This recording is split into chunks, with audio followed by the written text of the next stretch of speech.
Hi, folks. This is Mark by Mark A. Foster, Ph.D.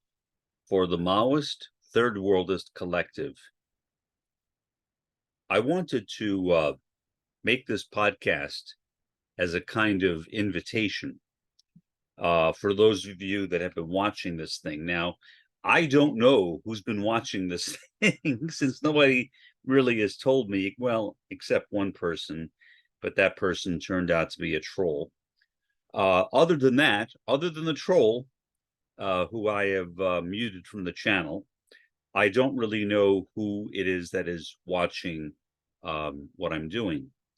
So I am hoping that at least some of you are not Maoist Third Worldists, but are interested perhaps in becoming a Maoist Third Worldist.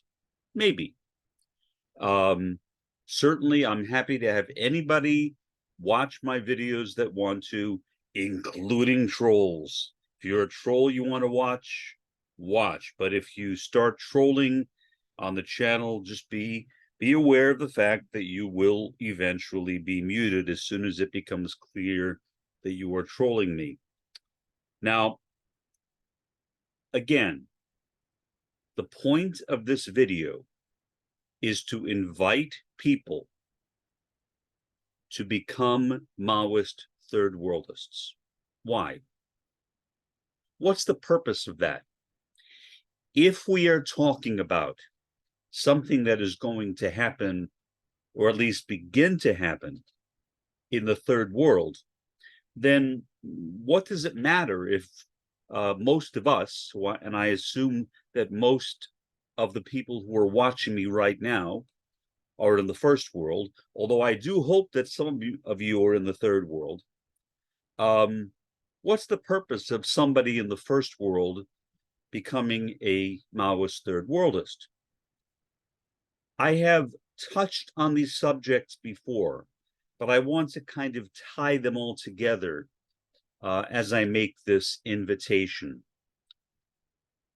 Conscientization. That to me is the major reason for becoming a Maoist Third Worldist.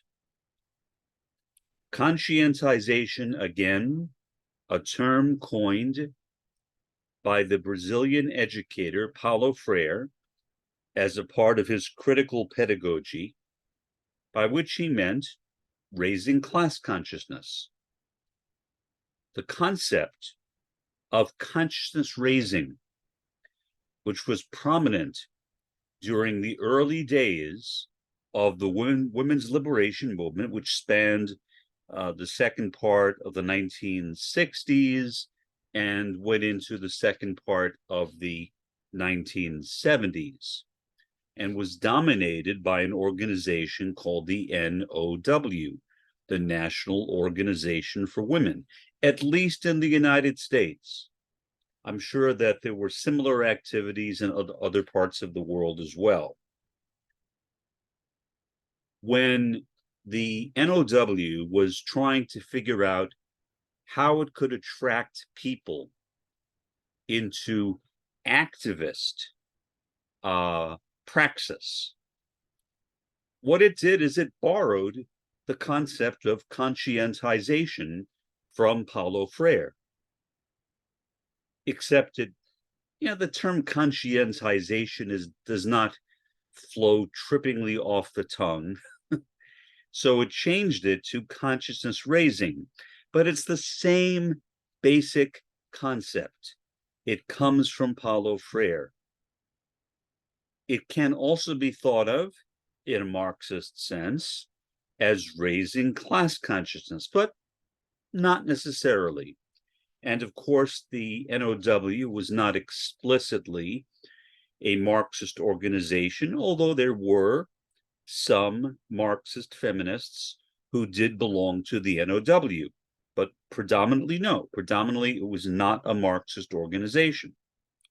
So generally speaking, the point of the NOW was to raise the consciousness of women and to make them more activist, to promote the causes related to women's rights, such as equal pay for equal work. That was the primary thing that was being discussed. Many people believe incorrectly that the primary issue that was being championed by the NOW was free choice and abortion. That is not the case.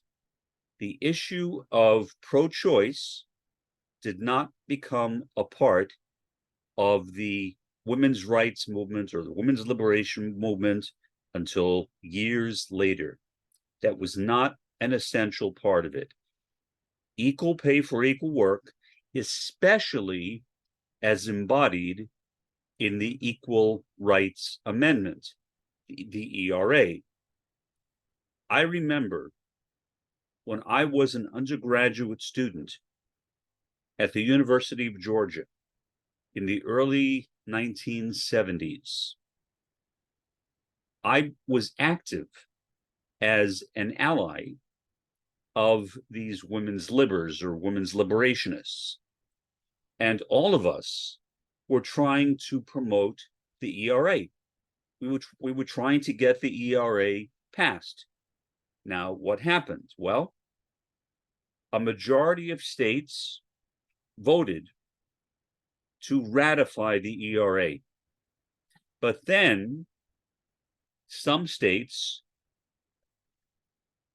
for reasons unknown to me, withdrew their ratification. That matter went to the Supreme Court, and the Supreme Court determined that yes, those states had a right to withdraw their ratification. Thus, we do not have an ERA or an Equal Rights Amendment in the United States. Now, does that really matter today? Kind of, but not entirely. It would be nice to have an ERA. It would be nice to guarantee equal rights as a part of the US Constitution. But over the years, legislation has been passed, which has effectively accomplished many of the same objectives. So even though the ERA itself was never passed, the rights of women have been guaranteed, at least partially, through other means. So, although, again, personally, yeah, I mean, I would like to see the ERA. Is there a movement now to resurrect the ERA? No. Nobody talks about it anymore. Why? Because, again, of the fact that most of the goals of the National Organization for Women in promoting the ERA have already been accomplished through independent legislation. Okay, so we were working for the ERA, and our primary goal was equal pay for equal work. For those of you that were not around at that time, it may be kind of hard to imagine, but people at that time did not agree on that in many cases. I remember I had a conversation once with my father about the ERA because, again, I was an active proponent of it. And I expected my father to say, oh, yes, of course I support the ERA. My father is deceased, which is the only reason I am mentioning this. If he were still alive, I would not. He's been deceased for many years, as is my mother. But I asked him, and he said no. I said, no? What do you mean, no? Why are you opposed to the ERA? Why are you opposed to the principle of equal pay for equal work? The answer may surprise you. I used to mention this to my students before I retired, obviously. His response was very simple. Because they are women. That was it. I was dumbfounded. I mean, what do you say to that? Admittedly, I guess you could say I was ahead of my time because I was really, really upset at that. And I was shocked by it. Many people might be upset, but not shocked. I was literally shocked that my father said what he said. Would he say that now? I don't think so. At least I hope he wouldn't. But back in the early 70s, that was his view, that women should not have equal pay for equal work because they are women. What do you say to that? Actually, I don't recall what I said. It was so long ago, but I'm sure I said something, and I'm pretty sure it was not very nice. I assume I used some profanity talking back to him, but that was not unusual since in my family, people frequently use profanity in relationship to each other. That was my family. I had a dysfunctional family, and we would commonly talk to each other, not all the time, but commonly enough talk to each other using four-letter words. So I was not very pleased by what he said. My father obviously did not have his consciousness raised by the ERA and by the National Organization for Women. So that was an early example of conscientization.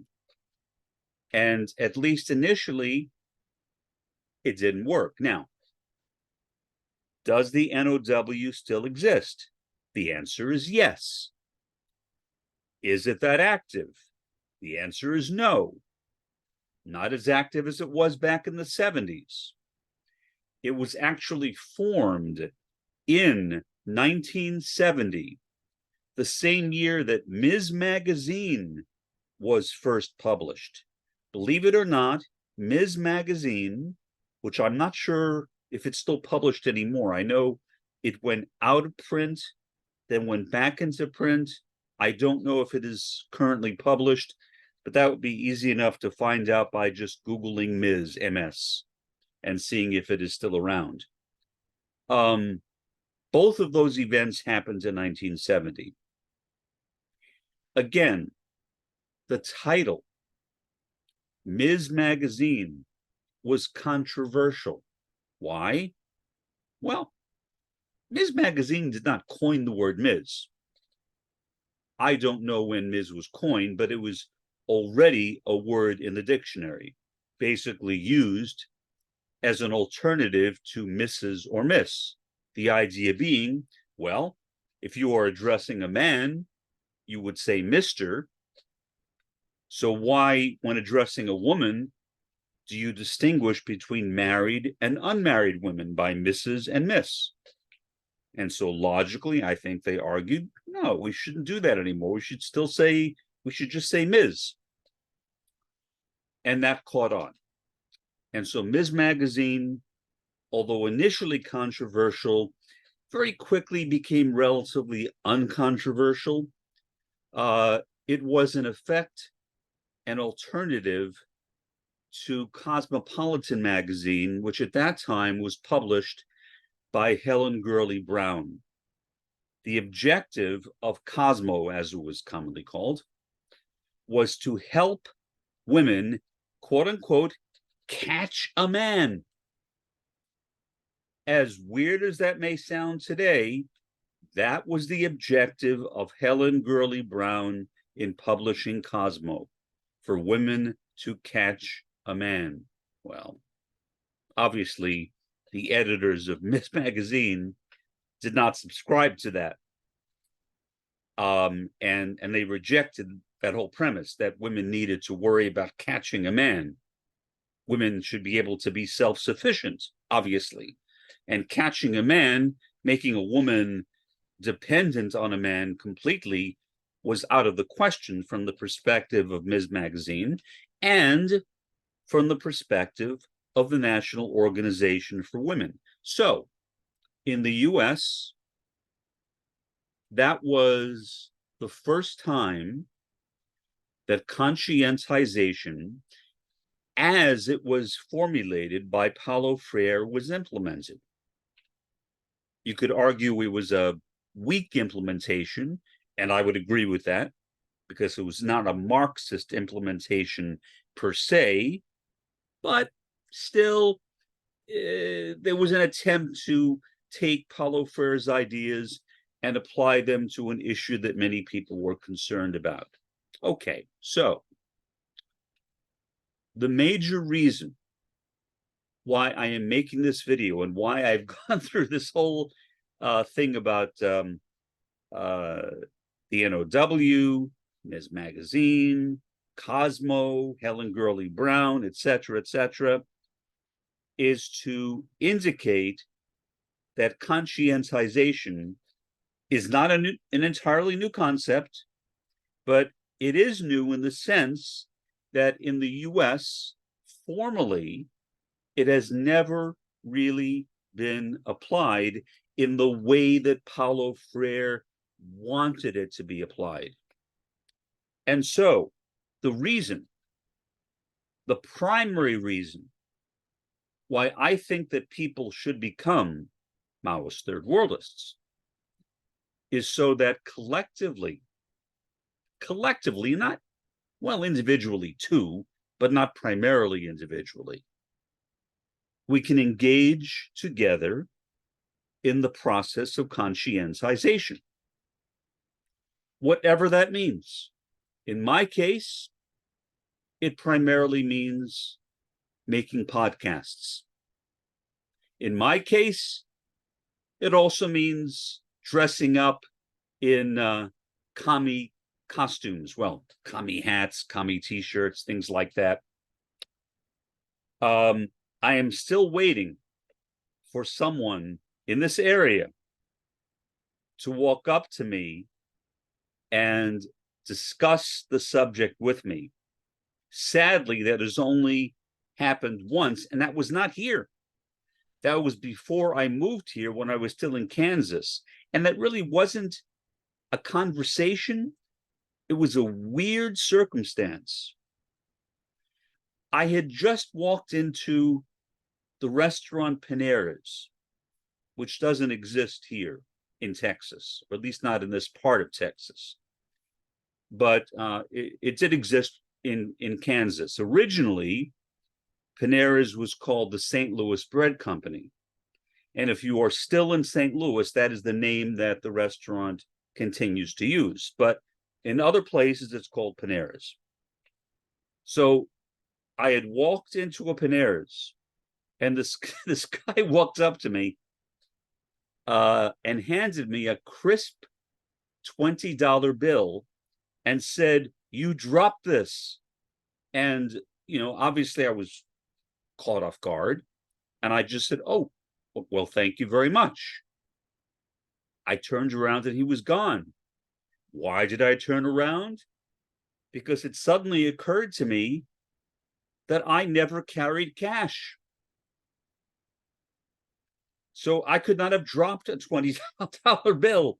This guy was actually tipping me for wearing an anti-fat cap. Not Antifa, as Trump says, anti-fat, which makes sense because it's anti-fascist.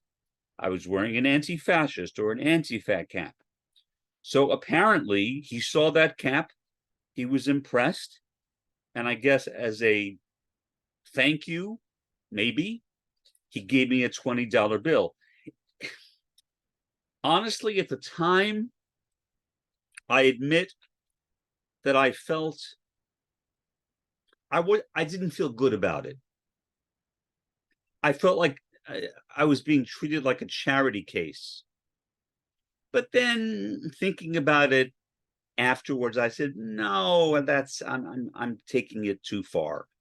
He just liked the fact that I was wearing an anti-fat cap, so he gave me the $20. Whatever. Such is life, that is the only encounter, and it was not verbal. Well, it was verbal in the sense that he said, "You dropped this $20, but there was no discussion of anti-fat. That was the only encounter I ever had as a result of wearing my commie costume, as I sometimes call it, cap, t-shirt. Not what I'm wearing now. I never wear this outside. I wear like baseball caps with, anti-fa, pictures of Chairman Mao, etc. I don't wear this thing, which I think would look really, really weird outside. Probably looks weird here, but I still wear it because I like the way it looks on video. So in any event, that's what I do. I make my podcasts. I wear my commie costume all the time when I'm outside. That's all I wear. I'm retired, but even when I worked, even when I was still a professor, I still wore my commie costume to teach my classes. Some students, I think, probably didn't like it, but nobody ever said anything to me. Professors have academic freedom, so no administrator said, Mark, you can't wear that commie costume. Maybe they wanted to, some of them, because we had some conservative administrators and some conservative faculty, but nobody ever criticized me for it. Regardless, that, I think, is the major reason, and there are others, for becoming a Maoist-Third Worldist, to engage in conscientization. That doesn't mean you have to wear commie outfits. That doesn't mean you have to wear other kinds of clothing or whatever you want to wear to make yourself look like a commie. That doesn't mean you have to do podcasts like I do, whatever. It means that you need to reflect, engage in critical reflection, and come up with your own way in which you can promote communism, Maoism-Third Worldism to other places and to other people. Because if I am right, communism will begin not here in the first world, but in the third world. Whether it eventually migrates to the first world, I guess, is a question of whether there is a first world for it to migrate to. I am not that optimistic about that. And every day, honestly, I become less and less optimistic just by reading the news. I don't see much hope for the first world. I think we are literally destroying ourselves politically, economically, whatever. We are on a downward spiral in the first world. And of course, that's affecting the third world as well. But I think at least in the third world, there is a potential for greater self-sufficiency, especially when you get to some really, really rural areas where people live in tribes, maybe places where people don't even have electricity. They are not dependent on civilization as we understand civilization in the first world.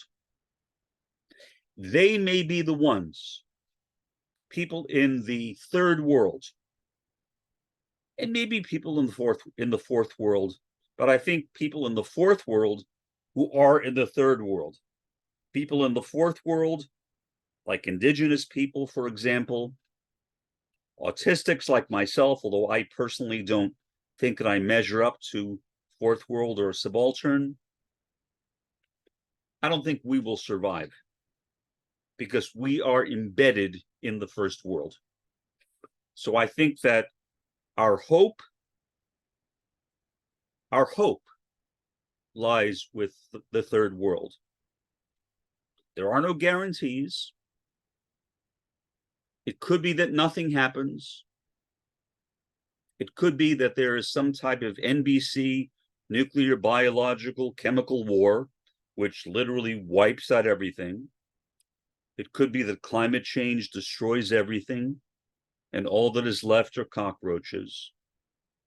We have no way of being sure of anything, but we can do our part.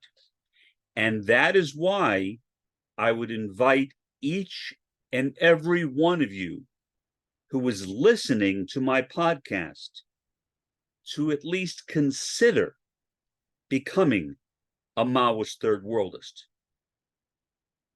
If you are a First Worldist, and I have been a First Worldist at various stages of my communist life, I would encourage you to leave that. Not because necessarily people are ill-intentioned. I met some very well-intentioned First Worldists, but because I think they are misguided. They're misguided. The First World does not, in my view, have the dialectical potential for a revolution. I don't even think it has the potential to survive, but that's my own opinion. This is Mark, by Mark A. Foster, Ph.D., for the Maoist-Third Worldist Collective. Have a pleasant day and an even better day tomorrow.